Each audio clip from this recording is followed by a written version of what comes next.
say God bless you over there. So they're very, very mindful when we're talking about perception of their brand. Sure. They're very, the Italians are very to the chest. They love what they do. They love what they've created, and they'll be damned probably to allow someone to tarnish it. I think that's what we tend to see. If I can give you one quick story where I think I cemented my family ship with Ducati. 2010, the Diavo, not ex Diavo, the original Diavo was introduced. 2011, March, Daytona. I took delivery of the first Diavo in the United States. I rode her home from Daytona to Pennsylvania and then on to New York for a photo shoot. The following week after I got home, Ducati North America had a national event, Diavo's Night. It was held all across the country. Dealerships used off-campus venues to host events. And the bike that I had the privilege of riding was the Carbon. It was just a beautiful, black on black carbon. She was fantastic.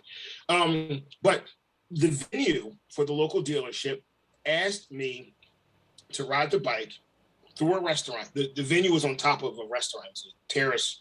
So I had to ride the bike through a restaurant, onto an elevator, onto the rooftop terrace. And so there's these pictures of me riding this bike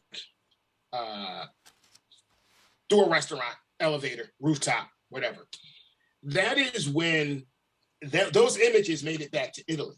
Great event, fantastic, badass. Look, I was the most badass motherfucker. And it was funny because when I took my helmet off, everybody was like, oh, this is amazing. But when I took my helmet off, a couple of people, mostly older guys of a certain age, they were like, their claps got slower, right? But a lot of the ladies in the room were like, oh! They were super excited. Oh, man. There's always that barrier, man. I had so much fun tonight. It was those photos made it back to Italy. And I think that is kind of how the legend of Black Moses began and my family ship with the brand. And again, of course, people knew that Araldo's Faraci's history with Ducati. It just kind of, I had a cosign from Araldo without really having a cosign. So when people were asking about me, you talk about integrity and you talk about brands are very careful about who they associate themselves with. So again, coming before the idea of being a brand ambassador or being a social media influencer, I was just a guy who was good at what he does and what he did. And,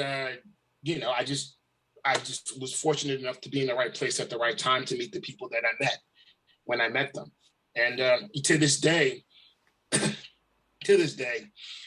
Claudio Domenicali, I'm sure you know. Of course. Come on. Okay. So when Claudio and I see each other, it took me a minute to get used because he's very expressive and, Italians, very passionate.